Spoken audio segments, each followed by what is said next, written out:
መድፈኞቹ አርሰናሎች በክረምቱ የዝውውር መስኮት ሊያዘዋውሯቸው ከሚፈልጉ አማካይ መስመር ተጫዋቾች መካከል ኢንዞ ፈርናንዴዝን ዝርዝር ውስጥ ማስገባታቸው ዛሬ ታውቋል። ኢንዞ ፈርናንዴዝ ከቼልሲ ጋር የገባውን ሰጥ አገባ ተከትሎ በዓመቱ መጨረሻ ክለቡ እንደሚለቅ ይጠበቃል። የተጫዋቹ ፈላጊ ሆነውም ባለፉት ቀናቶች ስራቸውን ሲሰሩ የቆዩ ቡድኖች አሉ።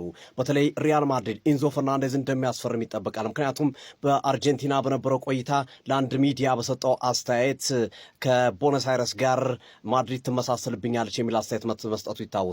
በዛ ኢንተርቪውም ቼልሲ ሁለት ጨዋታ ቀጦት እንደነበረ የሚታወስ ነው። እናም በአብዛኛው ወደ ማድሪድ ይሄዳል የሚሉ ሀሳቦች ሲደመጡ መቆየታቸው ይታወሳል። ማንቸስተር ሲቲ ደግሞ በርናንዶ ሲልቫ በዓመቱ መጨረሻ የሚለቅ መሆኑን ተከትሎ ለበርናንዶ ሲልቫ ምትክነት ይህንን ተጫዋች ለማዛወር በከፍተኛ ሁኔታ እየሰራ እንደሚገኝ ሲጠቀስ ቆይቷል። ዛሬ ደግሞ አርሰናል በኢንዞ ፈርናንዴዝ ዝውውር ላይ አንገቱን ማስገባቱን የመረጃ ምንጮች እየጠቀሱ ይገኛሉ። ማን ይሳካላታል? አርሰናል፣ ሲቲ ወይስ ሪያል ማድሪድ? በቀጣይ ክረምት የዝውውር መስኮት አብረን የምንመለከት ይሆናል። የኢንዞ መልቀቅ ግን አይቀሬ መሆኑን የመረጃ ምንጮች እየጠቀሱ ይገኛሉ።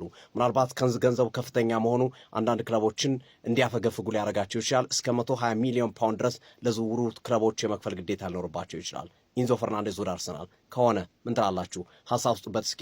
በተጨማሪም የትኛውን ክለብ የሚመርጥ ይመስላችኋል? ሲቲን፣ አርሰናል ወይስ ሪያል ማድሪድን? ሀሳብ ስጡበት። የፕላስ ምልክቱ በመጫን ፎሎ ያድርጉ።